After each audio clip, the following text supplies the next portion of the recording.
স্বাগত এ সপ্তাহের অর্থনীতিতে। এবারের বিষয় রপ্তানিতে টানা পতন।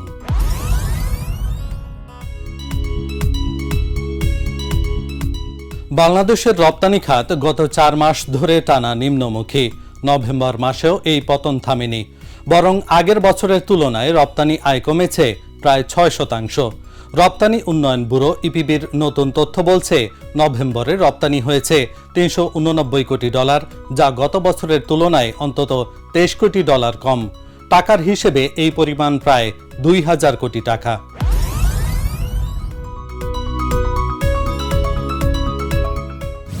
চার মাস ধরে পতন হলেও 5 মাসের মোট হিসেব এখনও ইতিবাচক। জুলাই থেকে নভেম্বর অর্থ বছরের প্রথম 5 মাসে বাংলাদেশ মোট রপ্তানি করেছে $2003 কোটি। গত বছরের একই সময়ে রপ্তানি ছিল $1991 কোটি, অর্থাৎ মোট প্রবৃদ্ধি এখনও 0.62% ইতিবাচক।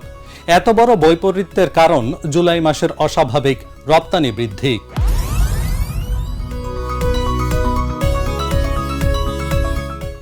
মার্কিন যুক্তরাষ্ট্র 31 জুলাই ঘোষণা করে বাংলাদেশি পণ্যের ওপর তারা 20% পাল্টা শুল্ক আরোপ করছে।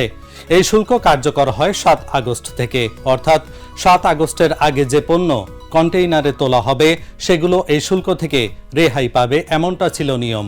ফলে উদ্যোক্তারা দিনরাত কাজ করে আগে ভাগে পণ্য জাহাজীকরণ করেন। মার্কিন ক্রেতারাও শুল্ক এড়াতে প্রচুর আগাম অর্ডার দেন।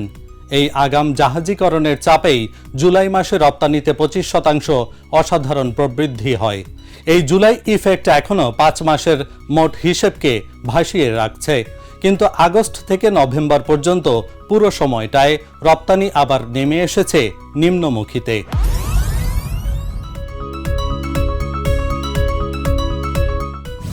শুল্ক কার্যকর হওয়ার পর থেকেই শুরু হয় পতন।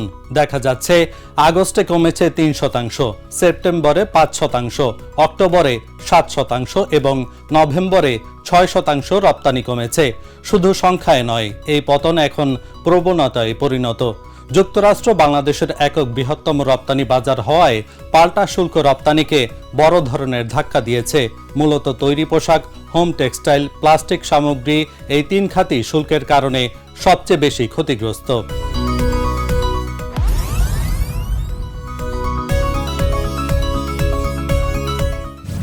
দেশের প্রধান রপ্তানি পণ্য তৈরি পোশাকের রপ্তানি নভেম্বর মাসে কমেছে 5%। গত বছরের নভেম্বরে যেখানে আয় হয়েছিল $331 কোটি, এবার হয়েছে $314 কোটি। বিজিএমইএ কয়েকটি কারণ চিহ্নিত করছে। একটি হলো ইউরোপীয় বাজারে চীনের আগ্রাসী প্রবেশ। মার্কিন বাজারে উচ্চ শুল্কের কারণে চীনের পণ্যের খরচ বেড়ে গেছে, তাই তারা ইউরোপীয় ইউনিয়নের বাজারে অত্যন্ত কম দামে পণ্য পাঠাচ্ছে। ইইউ বাজার বাংলাদেশের দ্বিতীয় বৃহত্তম রপ্তানি গন্তব্য। ফলে চীনের কম দামে বাজার দখল আমাদের জন্য বড় হুমকি। চীনের উৎপাদন দক্ষতা ও স্কেলের কারণে তারা নেভার আউট অব স্টক পণ্যে বাংলাদেশকে দারুণভাবে চাপে ফেলছে। আরেকটি কারণ মৌসুমি খরা। সাধারণত অক্টোবর থেকে জানুয়ারি এই কয়েক মাস বিশ্ববাজারে পোশাকের চাহিদা তুলনামূলকভাবে কম থাকে। এই লিন সিজন রপ্তানিকে আরও টেনে নামাচ্ছে।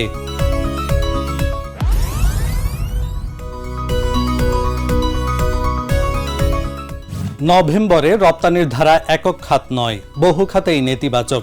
কৃষিপণ্য রপ্তানি কমেছে 25%, একইভাবে ওষুধ 9%, হোম টেক্সটাইল 8%, পাট ও পাটজাত পণ্য 10%, চামড়া ও চামড়াজাত পণ্য 22%, হিমায়িত ও জীবন্ত মাছ 9%।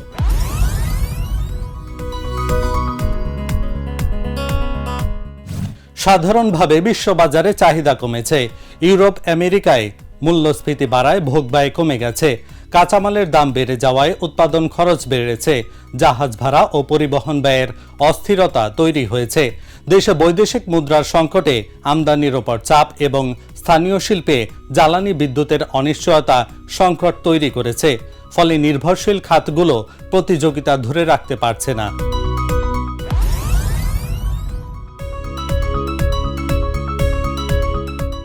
সংকট পুরোপুরি প্রতিষ্ঠিত হয়েছে বলা যাবে না, তবে ঝুঁকি উল্লেখযোগ্যভাবে বেড়েছে। বিশেষ করে মার্কিন শুল্ক এখনো বহাল থাকায় চীনের মূল্য প্রতিযোগিতা আরও তীব্র হবে। এছাড়া ইউরোপে এখনো মন্দা কাটেনি। তাছাড়া বিভিন্ন কারণে বাংলাদেশে উৎপাদন খরচ বাড়ছে। স্থানীয় শিল্প কাঠামো এখনো দুর্বল। এগুলো মিলিয়ে আগামী 2-3 মাস চাপ অব্যাহত থাকার সম্ভাবনা প্রবল।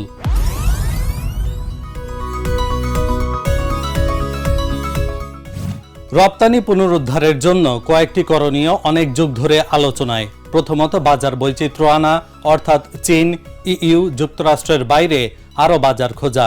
আফ্রিকা, দক্ষিণ আমেরিকা, মধ্যপ্রাচ্য, পূর্ব ইউরোপ এই বাজারগুলো এখনও তুলনামূলকভাবে কম ব্যবহার করা হচ্ছে।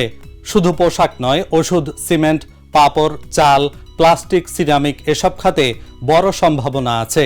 স্থানীয় কাঁচামাল উৎপাদন বাড়ানো দরকার।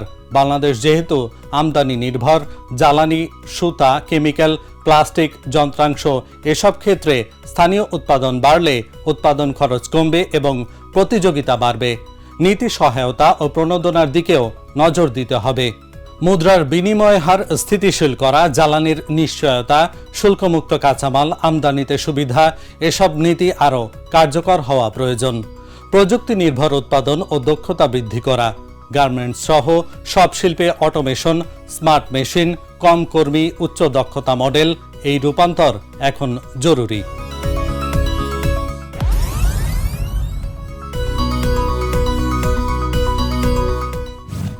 বাংলাদেশের রপ্তানি এখন এক জটিল বাস্তবতার মুখোমুখি। মার্কিন শুল্কের চাপ, চীনের মূল্য প্রতিযোগিতা, ইউরোপ ও আমেরিকার মন্দা, লিন সিজন, স্থানীয় খরচ বৃদ্ধি সব মিলিয়ে পরিস্থিতি সহজ নয়। কিন্তু ইতিবাচক দিকে তাকালে দেখা যায় জুলাইয়ের প্রবৃদ্ধি, বৈশ্বিক বাজারে বাংলাদেশের দীর্ঘমেয়াদী সুনাম এবং উদ্যোক্তাদের অভিজ্ঞতা এসব শক্তি এখনও টিকে আছে। সঠিক নীতি, বাজার বৈচিত্র্য এবং প্রযুক্তিগত উন্নয়ন থাকলে বাংলাদেশ এই চাপ কাটিয়ে আবার দ্রুত ঘুরে দাঁড়াতে পারে। এখন এ পর্যন্তই। পরবর্তী এ সপ্তাহের অর্থনীতি দেখার আমন্ত্রণ জানিয়ে শেষ করছি। ধন্যবাদ।